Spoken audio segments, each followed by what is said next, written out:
નમસ્કાર મિત્રો, હું છું ગોપાલ ઇટાલિયા. આજે 19મી જૂન 2025 ગુજરાતની રાજનીતિનો ઇતિહાસ લખવાનો અને ઇતિહાસ બદલવાનો દિવસ હતો. 6 વાગ્યે મતદાન પૂરું થયું છે. ખૂબ વિશાળ સંખ્યામાં લોકોએ ઉત્સાહ, ઉર્જા અને ઉમંગ સાથે આ મતદાનની અંદર ભાગ લીધો છે. ગામડે ગામડેથી જે કાંઈ સમાચારો મળી રહ્યા છે એ ખૂબ ખુશી વધારનારા, ઉર્જા વધારનારા સમાચારો મળી રહ્યા છે. એક એક ગામની અંદર આમ આદમી પાર્ટીના કાર્યકર્તાઓએ, આમ આદમી પાર્ટીના સમર્થકોએ અને આ આખા પંથકનું સારું ઈચ્છનારા બિન રાજકીય લોકોએ આ ચૂંટણી પ્રક્રિયામાં ખૂબ રસ લઈ સારામાં સારું મતદાન થાય એ માટે કોશિશ કરી છે.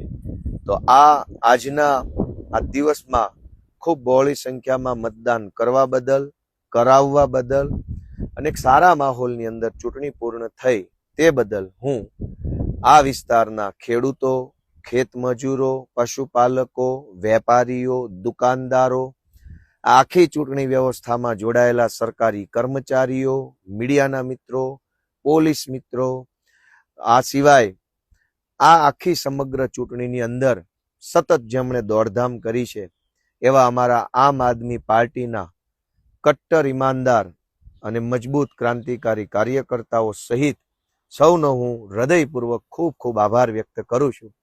મિત્રો, આ ચૂંટણી ગુજરાતમાં એક માઇલસ્ટોન જેવી ચૂંટણી છે, જે ચૂંટણીમાં એક તરફ વિશાળ સત્તા, એક તરફ મારા જેવો નાનો જુવાનીઓ અને આમ જનતા.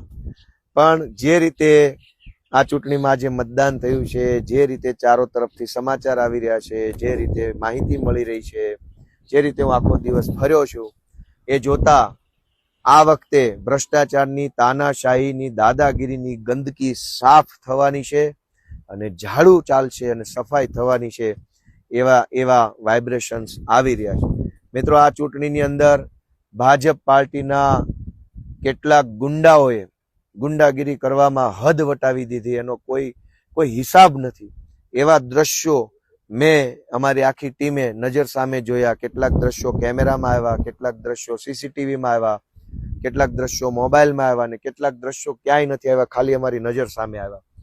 પણ આ તમામ ગુંડાઓ, બુટલેગરો, માફિયાઓને જનતાએ સાવણો મારી અને જવાબ આપ્યો છે એવા પોઝિટિવ વાઇબ્રેશન્સ આવી રહ્યા છે. ફરી એક વખત સૌ જનતાનો, સૌ સમર્થકોનો, રાજકીય, બિન રાજકીય આગેવાનોનો, જેણે મતદાનની પ્રક્રિયામાં પ્રત્યક્ષ કે પરોક્ષ રીતે ભાગ લીધો છે એવા સૌ ગુજરાતભરના નાગરિકોનો હું બે હાથ જોડી